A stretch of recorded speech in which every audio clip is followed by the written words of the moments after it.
Businessman among two shot and killed at illegal party in St. James. Hi again and welcome. This is Links 7 TV News Report, and we'll be right back with the details to come. Welcome to Links 7 TV News Report, providing you with the best in local and international news updates. This is a place where you can get the most reliable and informative news information. Links 7 TV News Report. Welcome back and thanks for joining us. This is Link 7 TV News Report.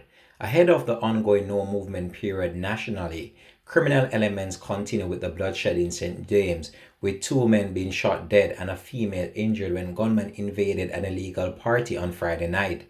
The police said one of the deceased remained unidentified, while the other one is being identified as a businessman, Kean Thompson of Bogue Hill in the parish. According to the Corporate Communications Unit, the communication arm of the Jamaica Constabulary Force, about 11:20 p.m. a party was in full swing in front of a bar in Bogue Hill when gunmen pounced on a group of partygoers and opened fire.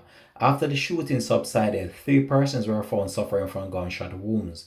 They were taken to hospital where Thompson and the unidentified men were pronounced dead, and the other individuals treated and released. No motive has yet been established for this deadly attack. There were about 104 murders recorded in the parish for the period January 1st to August 21, 2021, an increase of 40.5% when compared to the corresponding period last year.